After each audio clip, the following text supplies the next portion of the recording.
بسم اللہ الرحمن الرحیم۔ کرونا وائرس جو اس وقت ہمارے گناہوں کی وجہ سے ایک عذاب بن کر ہمارے اوپر آیا ہوا ہے، اور ساری دنیا کو اس عذاب نے اپنی لپیٹ میں لیا ہوا ہے۔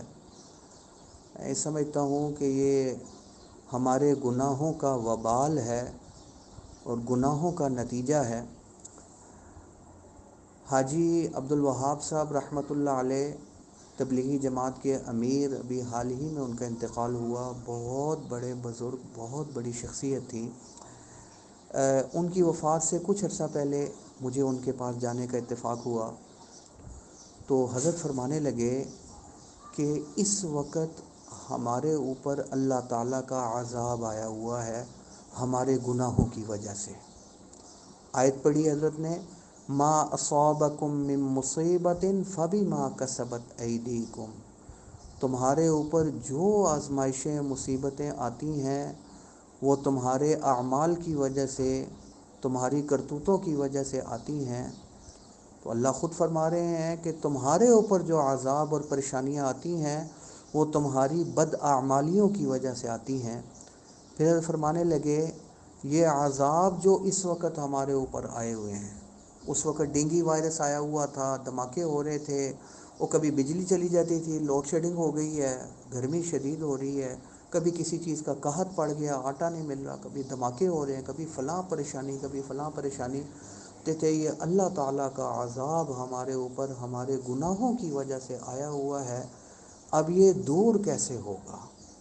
یہ 9ویں پارے کی حضرت نے آیت پڑھی، وَمَا كَانَ اللَّهُ لِيُعَذِّبَهُمْ وَأَنْتَ فِيهِمْ، کہ اللہ تعالیٰ کا عذاب نہیں آ سکتا جبکہ حضور صلی اللہ علیہ وسلم لوگوں میں موجود ہوں، تو آپ کی برکت سے اللہ کا عذاب نہیں آ سکتا۔ اور دوسرا عذاب کو ٹالنے والی چیز کون سی ہے؟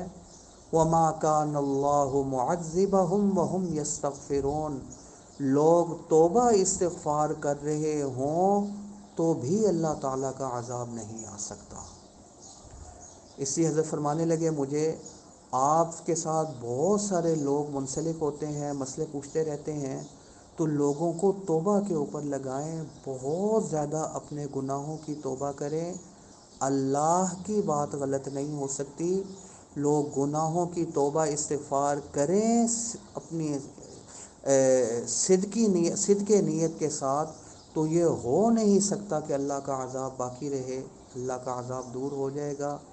لہٰذا ہمیں خوب کثرت کے ساتھ اللہ تعالیٰ سے توبہ استغفار گناہوں کی کرنی چاہیے۔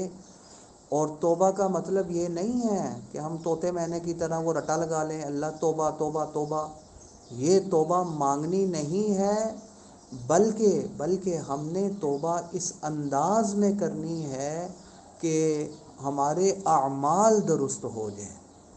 کرنی نہیں ہے، ہم نے اس انداز میں کرنی ہے کہ ہم نے جو گناہ کیے ہیں اللہ سے پکا وعدہ کرنا ہے۔ سچی توبہ وہی ہوتی ہے، اے اللہ دوبارہ یہ کام ہم نہیں کریں گے، دوبارہ کبھی، اور جو ہو چکا اسے معاف کر دیں۔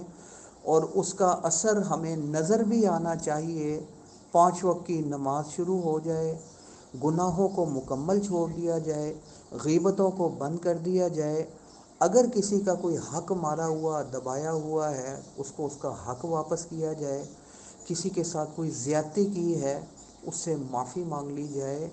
اس کا مطلب ہے کہ یہ سچی توبہ ہم کر رہے ہیں۔ اور اگر سارے کام ویسے ہی کری جا رہے ہیں تو پھر یہ توبہ نہیں، فرماتے تھے یہ مذاق ہے۔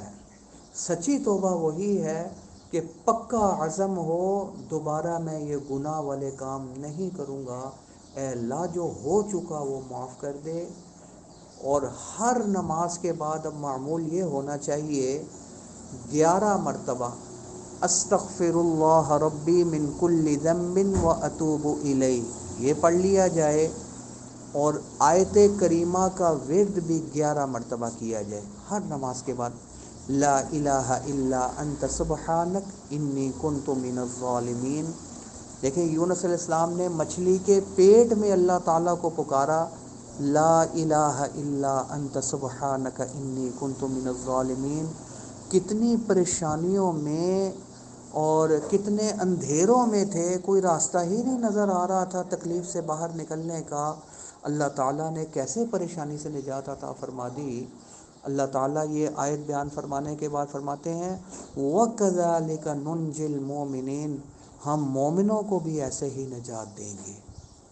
کیا مطلب کہ اگر مومن بھی کسی پریشانی اور عذاب اور تکلیف میں پھنس جاتے ہیں اور وہ آیت کریمہ پڑھیں گے، ہم انشاءاللہ ان کو بھی نجات دے دیں گے۔